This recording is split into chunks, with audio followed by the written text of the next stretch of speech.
Қайырлы күн, құрметті достар. Сіздермен бүгін 3-ші сыныптың 21-ші сабағын бастаймыз. Сабақтың тақырыбы ауданның өлшем бірліктері. Бірінші есеп, пәтердің планына қара. Ең бірінші, қонақ бөлменің периметрін тап. Қонақ бөлменің ұзындығын және енін анықтап алайық. Ұзындығын А деген әріппен белгілейміз. Олай болса, міне қонақ бөлме тұр, иә?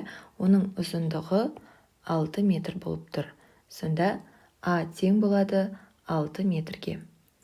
Енді ені, оны В деп белгілейміз. Сонда ені 4 метрге тең болып тұр.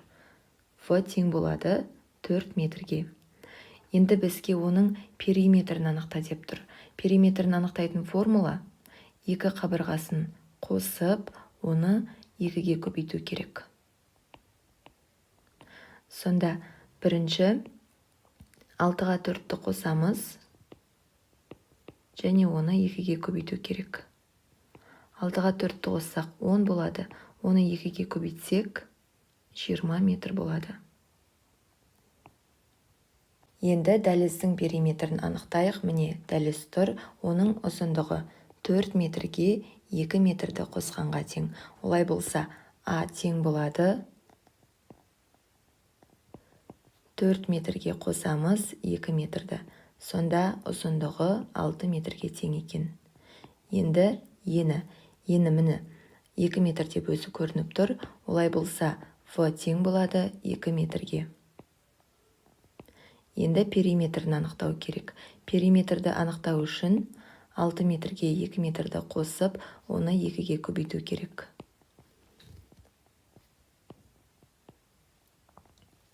6-ға 2-ні қоссам 8, оны 2-ге көбейтсем 16 метр болады. Сонда дәліздің периметрі 16 метрге тең екен. Енді дәліздің ұзындығы енінен қаншаға артық? Ұзындығы 6 метр болды, е? Ал ені 2 метр болды. Олай болса, бізге қанша метр артық екендігін анықтау үшін ұзындығынан енін азайтып тастау керек. 6 метрден 2 метрді азайтсақ, метрмен жазайын. 6 метрден 2 метрді азайтсақ, 4 метрге артық екен. Жауабы 4 метр артық.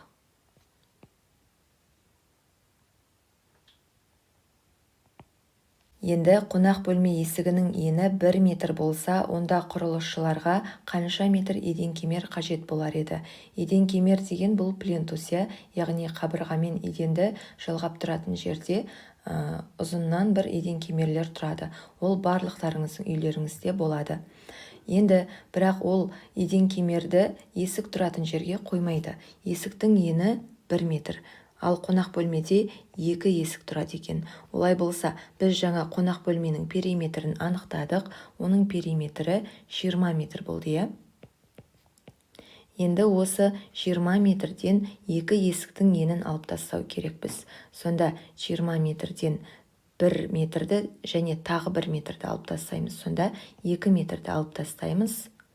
Олай болса, бізге 18 метр еден кемер қажет болады екен. Келесі екінші есеп, кішкентай үй қанша тор көзден тұрады? Үлкен үйше. Қай үй қағаз бетінен аз орын алып тұр?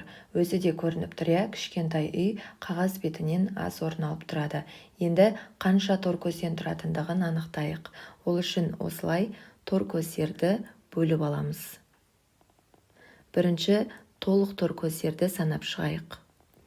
1, 2, 3, 4, 5, 6.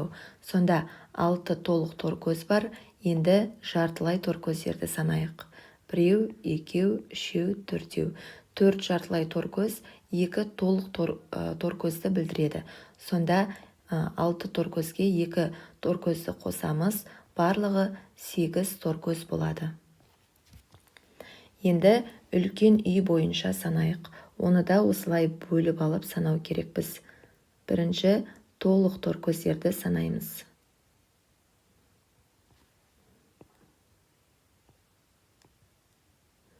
Бірінші осы бойынша санап алайық. Осылай тор көздерге бөліп аламыз да, одан кейін санаймыз.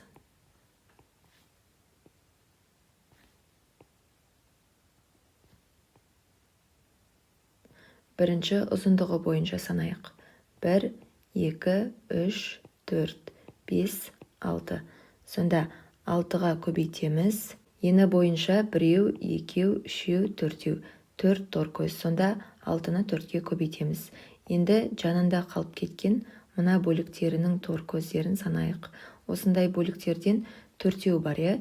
Енді осы 4 бірдей болып тұр. Олай болса біреуін қарайық. Біреуінде міне бір торкөз және мына екеуі бірігіп біреуді білдіреді. Осы жерге қойыла салса, екеу болған сияқты мағынаны білдіріп тұр. Олай болса, осындай торкөздерден 4 бар. 2-ні 4-ке көбейтеміз. Сонда 6-ға 4-ті көбейтсем 24, оған қосамыз. 2-ге 4-ті көбейтсем 8, 24-ке 8-ді қоссам, барлығы 32 торкөз болып тұр. Сонда кішкентай үй 8 торкөзді, үлкен үй 32 торкөзді құрап тұр. Келесі үшінші есеп А нұсқасы жаяу жолдың берілген бөлігіне төсеу үшін қанша тақтатас қажет болады? Бірінші ұзындығы бойынша санайық. Ұзындығы бойынша 1, 2, 3, 4, 5, 6.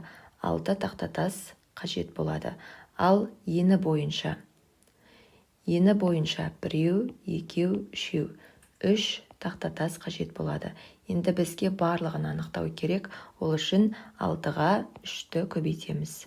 Сонда барлығы 18 тақтатас қажет болады. Сонда жауабы 18 тақтатас қажет болды. Енді А есебі жаяу жол бөлігіне төсеу үшін қанша тақтатас қажет болады? Бұл жерде бірнеше тақтатас төселініп тұр. Енді біз қалған бөлігін анықтау керекпіз. Ол үшін тақтатастың қойылатын жерін осылай бөліп дайындап алайық.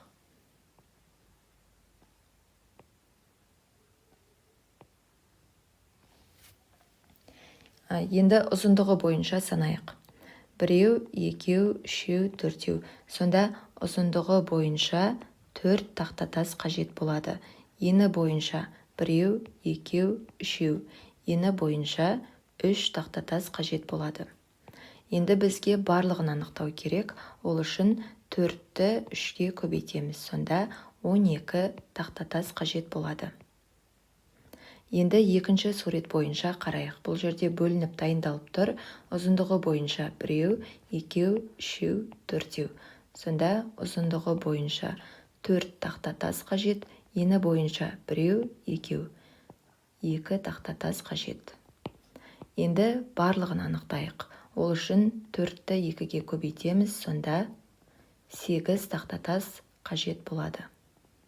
Келесі 4-ші А есебі үстел бетіндегі фигуралардың қайсысы көп орын алған? Фигураларды бір-бірімен беттестіргенде бір фигура басқа фигураның ауданына сыйып кетсе, сол фигураның ауданы кіші болады. Мысалы, мына жердегі үшбұрышты тіктөртбұрыштың үстіне қойған кезде, осы үшбұрыш тіктөртбұрышқа сыйып кетсе, тіктөртбұрыш үлкені болады да, ал үшбұрыш тіктөртбұрышқа қарағанда кішкентай болады. Енді үшбұрышты осы тіктөртбұрыштың үстіне қойып көрдік. Сонда ол сыйып кетті. Олай болса, ең үлкені жасыл түсті тіктөртбұрыш болды. Одан кейін осы үшбұрыштың үстіне мына дөңгелекті қойып көрген кезде ол сыйып кетті.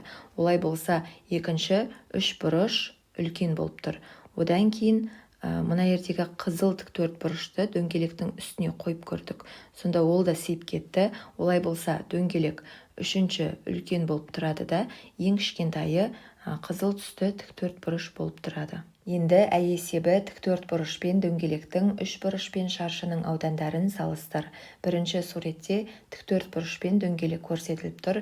Дөңгелек тіктөртбұрыштың үстінде тұр. Олай болса, ол тіктөртбұрыштың ауданына сыйып кетті. Сонда тіктөртбұрыш дөңгелекке қарағанда үлкен болып тұр. Енді екінші суретке қарайтын болсаңыздар, үшбұрыш пен шаршы. Шаршы үшбұрыштың ішіне сыйып кеткен. Олай болса, үшбұрыш бұл жерде үлкен болып тұр. Ауданның өлшем бірлігі сантиметр квадрат деп аталады. Сантиметр квадрат деп белгіленеді. Келесі 5-ші А есебі ауданды өлшеу үшін оған қанша квадрат бірлік сиятындығын білу керек. Бірінші суретке қарасаңыздар, санап шығайық. 1, 2, 3, 4. бесеу, алтау, жетеу, сегіз, тоғыз, 10. 10 тор көз болып тұр. Бұл 10 сантиметр квадратты білдіреді. Енді екінші сурет. Санап шығайық. Біреу, екеу, үшеу, төртеу, бесеу, алтау, жетеу, сегіз, тоғыз, 10. Сонда бұл да 10 сантиметр квадрат. Сонда екеуіне де 10 квадрат бірлік сыяды.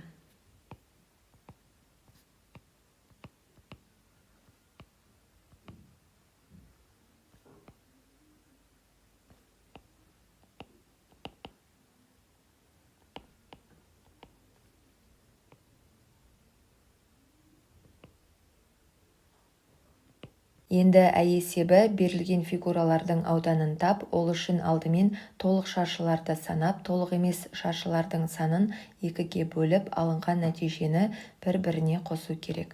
Міне ауданды табатын формула беріліп тұр. Бұл жерде А дегеніміз толық шаршылардың саны, В дегеніміз толық емес шаршылардың саны.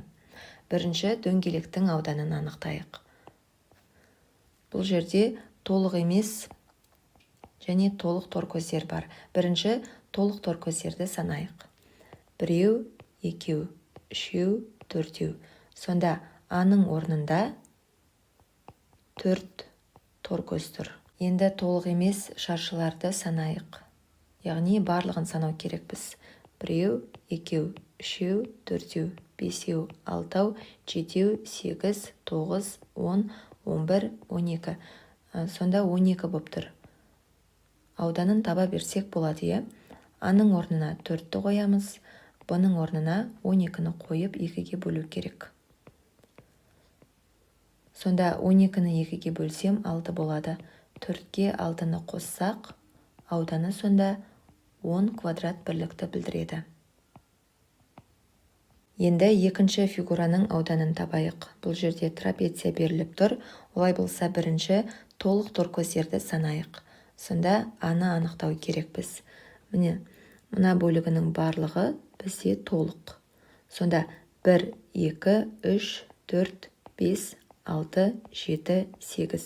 Сонда 8-і толық болып тұр. Енді толық емес бөлігін анықтайық. Біреу, екеу, үшеу, мына жерде кішкентайы тұр, 4-еу. Бесеу, алтау, жетеу, 8. Сонда В тең болады 8-ге. Олай болса ауданын анықтау үшін А 8-ге тең болып тұр, В 8-ге тең болып тұр. Сонда 8-ді 2-ге бөлеміз. Олай болса 8-ге 4-ті қосамыз, барлығы 12 квадрат бірлік болып тұр. Енді өзің балетка жасап ал, түрлі түсті қағаздардан фигуралар қиып алып, оның ауданын тап. Алтыншы есеп фигураларсыз, олардың ауданын палеткамен анықта. Оның ауданын табатын формула А қосылған В бөлінген 2. А дегеніміз толық тор көздер. Олай болса бірінші Аны анықтап алайық. Толығы біреу, екеу, үшеу, төртеу, бесеу, алтау, жетеу, 8. Міне, 8-і толық болып тұр. Енді толық емес тор көздерді санайық.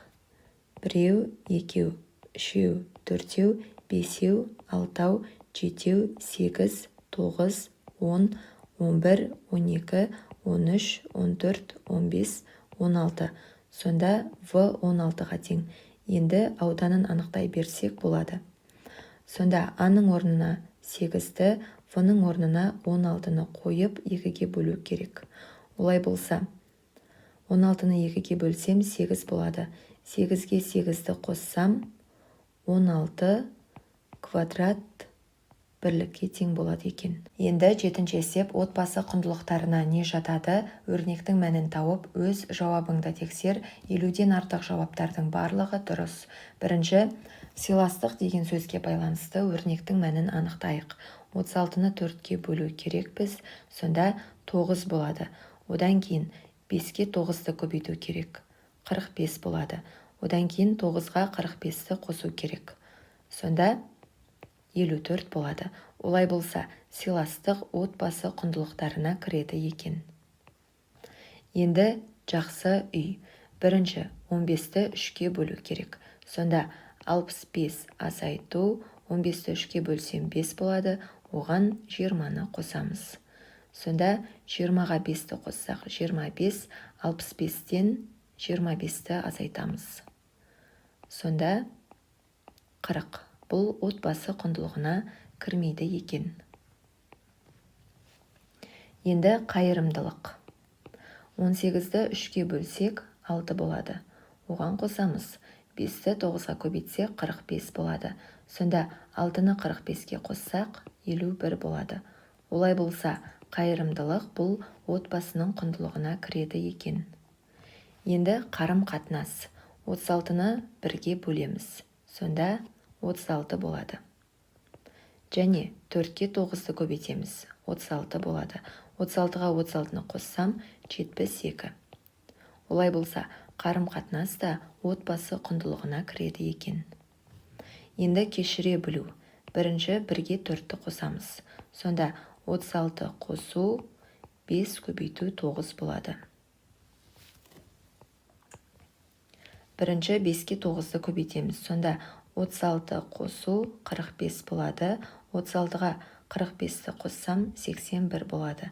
Сонда кешіре білу де отбасының құндылығына кіреді екен. Жауапкершілік. Бірінші 15-ті 3-ке бөлеміз. Сонда 65 азайту 5 қосу 5 болады. 5-ге 5-ті қоссам 10. Сонда 65-тен 10-ды азайтамын, 55 болады. Жауапкершілік те отбасының құндылығына кіреді екен. Енді салт дәстүр. Бірінші 1-ге 0-ды қосамыз. Сонда 50 қосу 1-ге 0-ды қоссақ 1 болады. 1-ге 9-ды көбейтеміз. Сонда 50 қосылған 9 болады. Ал бұл 59-ға тең. Сонда салт дәстүр де отбасының құндылығына кіреді. Енді ата тек. Бірінші 25-ті 5-ке бөлеміз. Сонда 30 қосылған 25-ті 5-ке бөлсем 5 болады. 5-тен 2-ні азайтамын. Сонда 3 болады. 30-ға 3-ті қосамын. Сонда 33. Бұл отбасының құндылығына кірмейді екен. Енді 8-ші есеп. Есепте 32-ні 8-ге бөлсек 4 болады. Және оған қосамыз. 7-ге 5-ті көбейтсек 35 болады. 4-ге 35-ті қоссақ 39-ға тең болады. Екінші өрнекте бірінші жақшаның ішіндегі бөлуді орындау керек. Сонда 7-ге қосамын. 24-ті 3-ке бөлсек 8 болады. Және оны 5-ке бөлеміз. Бірінші 7-ге 8-ді қосамын, 15 болады. 15-ті 5-ке бөлу керек. Сонда 3-ке тең болады. Енді бірінші 7-ге 5-ті көбейтеміз. Сонда 35 болады. Және одан азайтамыз. 7-ге 4-ті көбейтеміз. Сонда 28 болады. Одан кейін екеуін азайту керек. Одан кейін 360-ты қосу керек. Сонда 35-тен 28-ті азайтсақ 7 болады. Оған 360-ты қоссақ 367 болады.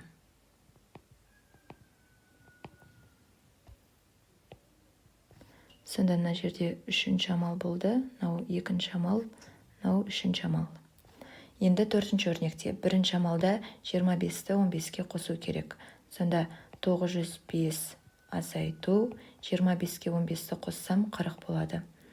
Одан кейін оны 8-ге бөлу керек. Бұл 2-ші амал болады. Одан кейін 3-ші амалда азайту. Сонда бірінші 905-ті жазамында, одан азайтамын. 40-ты 8-ге бөлсем 5 болады.